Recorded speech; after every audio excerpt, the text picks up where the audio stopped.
Quel est le meilleur sport? Je suis Capucine, ostéopathe et spécialisée du mouvement.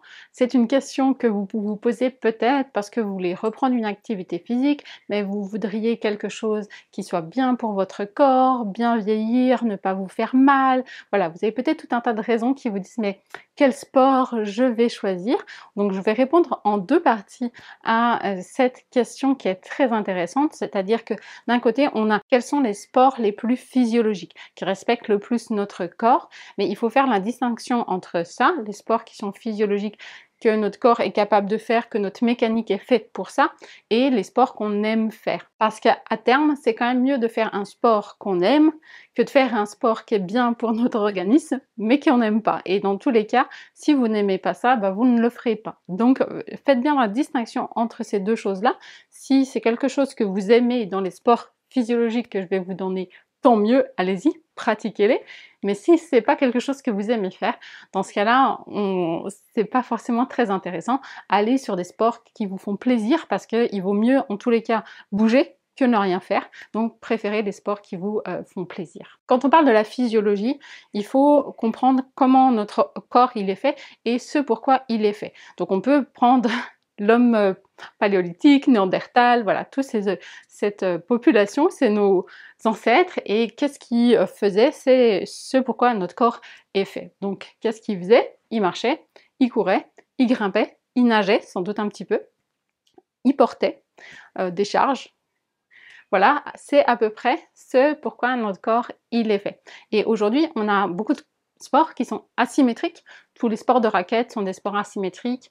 Euh, tous les sports de balle, le foot, le hand, tout ça sont des sports asymétriques, c'est-à-dire qu'on va privilégier tout un côté du corps, alors que dans toutes les autres activités que je vous ai citées, la marche, la course, grimper, sont des sports qui vont utiliser les deux côtés du corps et qui vont utiliser des grandes chaînes musculaires, des chaînes croisées. Ça, c'est ce pourquoi notre corps est fait. Donc si vous voulez reprendre un sport, je partirai sur ces différentes activités qui sont la marche, la course, grimper, mais c'est pas forcément grimper dans une salle d'escalade, hein, ça peut être grimper aux arbres ou grimper dans le parc avec les jeux avec vos enfants, grimper dans les jeux, de ne pas laisser vos enfants seulement le faire, voilà. On peut réintroduire plus de mouvements dans son quotidien sans forcément que ça soit un sport à part entière.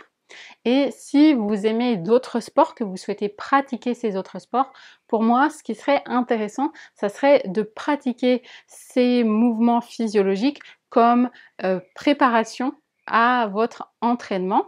Et vous allez, si c'est quelque chose qui vous intéresse, vous trouverez sur la chaîne tout un tas de vidéos, de séances d'exercices qui vont se rapprocher des mouvements physiologiques, les mouvements physiologiques du bébé. J'en ai déjà fait plusieurs vidéos que vous trouverez sur la chaîne et j'ai décliné tous ces mouvements du bébé en séance de sport. Donc toutes les personnes qui veulent faire d'autres sports, du foot, des sports de raquettes, voilà, tous les autres sports qui sont plus asymétriques, eh bien en réintroduisant ces séances de mouvements physiologiques, vous allez permettre un meilleur équilibre dans votre organisme. Si mon approche vous intéresse et que vous souhaitez aller plus loin, vous pouvez télécharger juste en bas plein de contenu gratuit. Vous pouvez vous inscrire aussi à la newsletter pour recevoir les prochaines vidéos et les prochaines informations de cette chaîne.